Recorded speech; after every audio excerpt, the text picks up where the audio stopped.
Bonjour tout le monde, ici Jean-Claude Audette de Québec. Et je voudrais continuer mes capsules sur la physique quantique que j'ai commencé il y a peut-être un mois et demi, là, et que j'ai préparé au cours de la présente année, là, à temps perdu. J'ai lu beaucoup à la Bibliothèque de Québec, je me suis renseigné beaucoup. Et hier, je suis très satisfait parce que j'ai eu un commentaire de la France à propos de ma boîte à lumière et qui stipulait ceci: toujours excellentes vos vidéos. Ici, avec mes amis, on dit que toujours qu'une vidéo scientifique sur Internet n'est intéressante que si son auteur est québécois. Ça ne l'ouvre jamais, lol. Ce monsieur a compris exactement le sens de mes capsules. J'ai toujours dit que je n'étais pas un expert dans ce domaine-là et que j'essaye de faire des capsules sur la physique quantique comprenables pour le commun des mortels comme nous sommes. Et j'avais commencé ma petite capsule sur l'effet EPR d'Albert Einstein qui a concocté en 1934. Ça, c'est l'effet EPR, c'est tout comme la boîte à lumière d'Albert. Ce sont des expériences de pensée qu'Albert a faites pour montrer que la physique quantique n'était pas complète.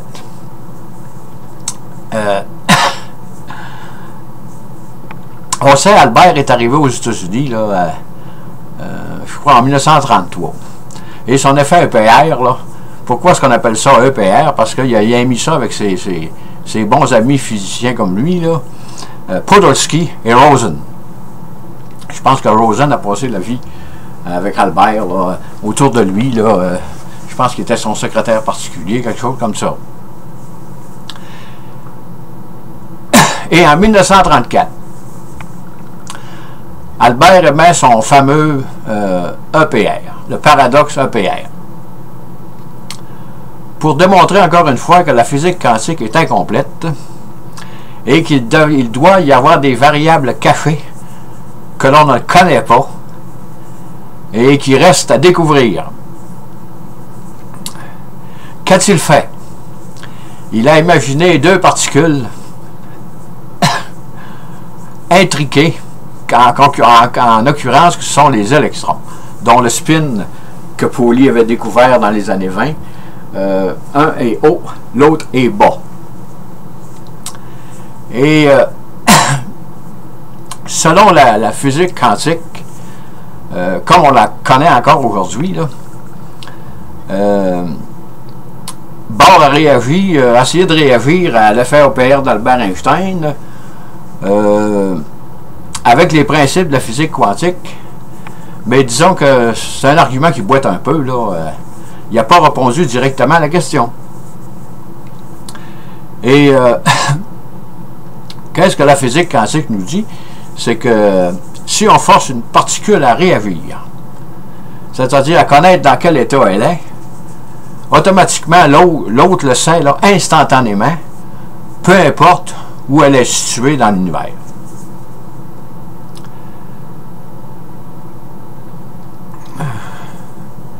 Et aussi, on pourrait dire, là, si vous voulez savoir une des particules intriquées, qu'est-ce qu'elle est, elle va vous répondre comme un ordinateur: mesure-moi et je vais te dire qui je suis. Et automatiquement, l'autre va savoir qu'est-ce qu'elle est en réalité. C'est un phénomène qui implique la non-localité. Et cette non-localité-là, c'est sûr que c'est difficile, très difficile à comprendre aujourd'hui, encore aujourd'hui. Les physiciens d'aujourd'hui, les grands spécialistes, essaient de comprendre ce phénomène-là. Là. Vous avez deux particules suivant Albert, dont une est up, l'autre est bas, et vous les séparez. Et à une distance que j'ai dessinée en bas, là, notre galaxie, nous autres. Pour l'univers, c'est pas très grand, là. mais disons que je considérais, nous autres, notre galaxie, on est situé à peu près dans une de ces queues-là. Là. Le système solaire est là, nous sommes là. Et en supposant que la particule A, qu'on est ici, là, est avec nous autres, mais la particule B est rendue aux confins de notre galaxie. Ça veut dire qu'elle est à 100 années-lumière de nous autres. Un année-lumière, c'est ce que la vitesse, c'est la distance que la lumière va parcourir en 1 an. Imaginez-vous la distance où elle peut être. Et si vous mesurez la particule A, supposons qu'elle est haut, automatiquement l'autre qui est aux confins de l'univers, de notre univers à nous autres, de notre galaxie, va savoir qu'il faut qu'elle soit basse. Ça, c'est un phénomène inexpliqué de nos jours. Il n'y a personne qui a pu expliquer ça encore, ce phénomène-là. Autrement dit, la physique quantique, c'est non local. Peu importe où ce que vous êtes, si, d'après les connaissances qu'on a, là, si vous mesurez une particule, automatiquement, peu importe où elle est l'autre dans l'univers, là on va parler de l'univers, c'est encore beaucoup plus grand, elle va savoir instantanément comment est-ce que son jumeau était. Était-il haut ou était-il bas? Et ça, c'est presque incomprenable aujourd'hui encore, là, parce que c'est hors de notre phénomène de pensée, je dirais. Et si je prends juste la galaxie, si on revient à la galaxie, voyez-vous, la particule là est ici. Et si je la mesure dans notre système à nous autres, comme dans le système où on est, d'après nous autres, avec la vitesse de la lumière, la particule B va le savoir dans 100 ans qu'elle était haute, et donc il faut qu'elle soit basse. Ce qui est une impossibilité. Et ça va faire longtemps que quand la particule B va connaître l'état de sa particule intriquée A, nous allons tous être morts, ça va faire longtemps.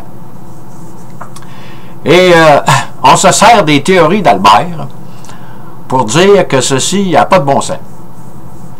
Si vous prenez le signal que la particule envoie à l'autre, suivant la relativité restreinte, toute vitesse, la vitesse de tout corps matériel ou toute particule ne peut être supérieure à la vitesse de la lumière, donc 300 000 km/s. Donc ça ne marche pas avec la relativité restreinte. Et moi à ça je réponds, Albert n'a pas pu inventer des théories avec des variables cachées que nous ne connaissons pas.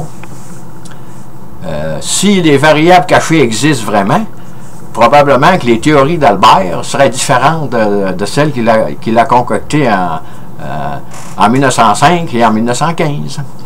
Parce que ces variables cachées, Albert n'a jamais voulu accepter que la physique quantique soit non déterministe. Il a passé toute sa vie à essayer de prouver que la physique quantique était incomplète et que ça ne pouvait pas marcher avec le non déterminisme.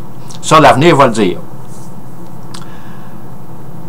Ça veut dire que ces deux particules-là, suivant Albert, doivent avoir une caractéristique commune et qui est cachée, que l'on ne connaît pas. Comment se fait-il qu'elle peut réagir si rapidement, instantanément, peu importe la distance, quand on sait que les théories d'Albert disent que tout corps, la vitesse ne peut pas excéder la vitesse de la lumière. Et ceci est contraire à la physique quantique comme on la connaît aujourd'hui. La physique quantique nous dit deux particules intriquées, il y en a une que vous voulez mesurer, elle va dire « mesure-moi », puis après ça, je vais dire qui je suis. Autrement dit, les deux particules, c'est comme si c'était une entité complète. C'est un ensemble qui est inséparable, peu importe la distance où on les sépare. Mais ça ouvre la porte, ça va ouvrir la porte quand on va avoir compris très très bien ce phénomène-là, et que nous allons avoir les appareils pour déterminer que si le fait EPR d'Albert est correct, ça va ouvrir la physique quantique à toutes sortes de nouvelles innovations là, qui est impensable aujourd'hui. Et si on philosophe un peu, on va essayer de ramener ça dans notre réalité à nous autres. Et moi j'ai connu il y a plusieurs années là, deux jumeaux identiques, dont un demeurait à Québec et l'autre était à Vancouver.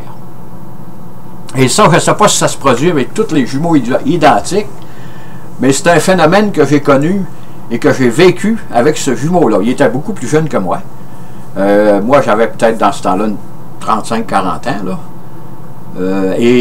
Lui, il avait peut-être une vingtaine d'années.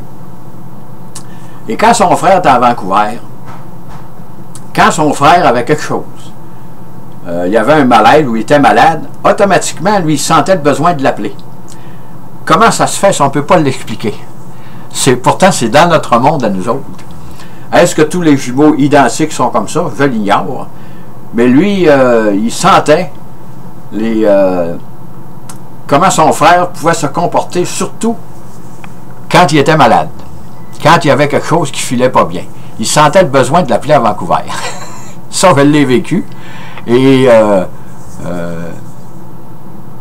il me le disait, puis il était bien sincère quand il me disait ça.